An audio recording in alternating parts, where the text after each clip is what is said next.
Guys, the White House acutely aware of the damage this special counsel report could have on the president's re-election bid is ramping up their efforts to discredit some of the findings about his age and his memory. Listen. I believe is, as a former prosecutor, the comments that were made by that prosecutor, gratuitous, inaccurate, and inappropriate. Just a little part of what we get to see. He's made mistake after mistake after mistake after mistake on camera this week. So I want to be very clear here. The reality is that report, that part of the report, does not live in reality. It just doesn't. So the special counsel is lying about the president's memory. It was gratuitous. If there is a person the White House is angrier at than special counsel Robert Hur, it may be Attorney General Merrick Garland. According to Politico, Joe Biden has told aides and outside advisors that Attorney General Merrick Garland did not do enough to rein in a special counsel report stating that the president had diminished mental faculties, according to two people close to the president, as White House frustration with the head of the Justice Department grows. Does the president still have confidence in Merrick Garland after selecting her to be put in this position? The president spoke to this last night. I can't remember which of you asked him what his thoughts were on the appointment of special counsel, and he answered that, I think, thoughtfully and powerfully, and I don't really have anything to add beyond what the president said. Garland first saw the report on Monday and made no redactions or changes. If he had done so, he would have had to tell Congress. Will, Rachel, and Joey. Thank you, Madeline. Thank you. Got it. Thanks, guys. Well, we had Dr. Mark Siegel on a little earlier who talked about Joe Biden's mental state. Listen.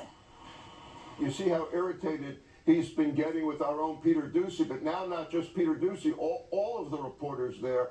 And that is a defense mechanism, and he's using it because deep down, unconsciously, he probably feels there really is a problem. We would feel sympathy and compassion. I would as a physician if he didn't have the welfare of the entire country in his hands at a time of war around the world and at a time of porous borders and all of the political issues we're seeing. Again, I don't want to hear from the vice president about this. I want to hear from physicians, and I want to see elaborate testing done.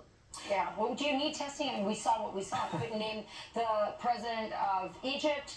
He got that name wrong, said it was actually Obrador. It was Mexico that was dealing with that Gaza border. And then the other interesting thing was he was told, he was trying to defend himself, and he goes, they said that I didn't know my son's day that he died, and I know that date, and I know because I carry around the rosary of Our Lady of, and then he couldn't remember what lady it was, which, to be fair, given his abortion agenda, I don't think him and Our Lady have been talking much lately. But that is the situation. We can see it for ourselves. Yeah, I think what Dr. Siegel is pointing out is not, this pontification of, oh, he looks like he's got dementia. It's really matter of fact. The report comes out and says that Joe Biden's history and pattern and exemplifying a lack of memory is the reason why they couldn't take this to prosecution, because it created a defense of if he knowingly withheld evidence. What Dr. Siegel is saying is now that's the issue. Now that's the political issue, more so than the legal issue. Can this person serve 4 more years as president if he can't have recall? Because your ability to remember things pretty important in this job. I think, and then I think there was a third element, is this person capable of doing the job of the president of the United States today? Yeah. Is he? If the answer is no, if he's not competent enough to stand trial, why is he competent enough to run the United States of America?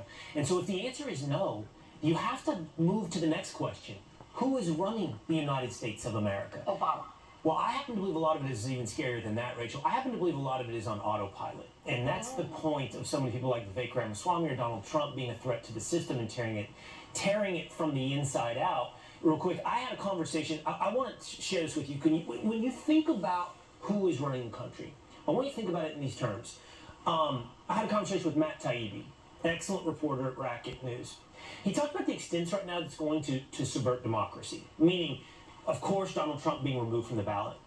Dean Phillips, the Democratic candidate, being pushed around and trying to push out of the race.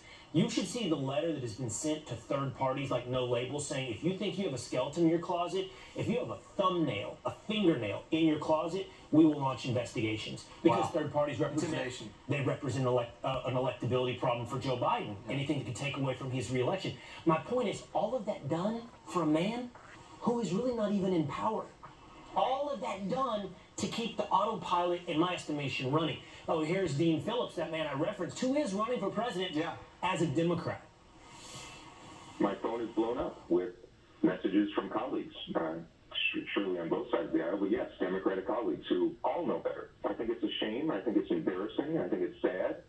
And I think it's a shame for a president who could cement the legacy, pass the torch, and do what's best for the country. It's not just about him, and that's the problem in our country right now. We have cults of personalities around individuals instead of around principles. And I'm trying to encourage center-right and center-left Americans, Brian, to join together, the exhausted majority, and get our act together, because we are increasingly looking like a laughingstock around the world, and I won't have that. You know what? When what you're talking about there, as far as autopilot, the other words for autopilot are deep state, bureaucracy, the swamp, things like the elites. And when you watch that interview with Vladimir Putin that Tucker Carlson did, he talked about the elites, and that's not to aggrandize or to say that Vladimir Putin's right. I don't think a man who built his career on killing people should ever be celebrated, but it's important to see how the rest of the world sees how we're running our country. So if he says that and you take him at face value, the rest of the world is looking at us going, there's a social elite class that really makes the decisions. And that's not the dream of the Founding Fathers. It's not what's ingrained in our Constitution. And it's a threat to all of us to have any president essentially eliminate his competition in this way, or, you know, to get out of being in trouble himself. I'm not sure. You know, look, autopilot, I don't know what that means. Clearly, there's a struggle to be in charge. If it could just run itself. I know what you mean. The system is taking control. I say Obama because that's my suspicion, because he has a mansion. He's never left D.C. He's got Valerie Jarrett coming in and out of there all day long. So, I mean, we know that's happening. But it could also be Jill Biden, who's struggling to keep her husband in as other forces are trying to push him off the stage. I think the bottom line is this. Our government was created for us to keep the whole system was created so we could keep our government in check. And at this point, the way our government operates, it's trying to keep us in check. And that's the autopilot. The scary thing is we're being run by people that we did not elect. Exactly. We are being run by bureaucrats, and they are no longer elected. And the true threat to the system is when bipartisan nature of the system stands up against anything that's a threat to its continued flight course. On autopilot. You know, people think it's special interest in lobbying, but it's the people that answer to special interest in lobbying that really are the threat. So it includes some of the elected officials too. Well, U.S. Marshals have arrested a 15-year-old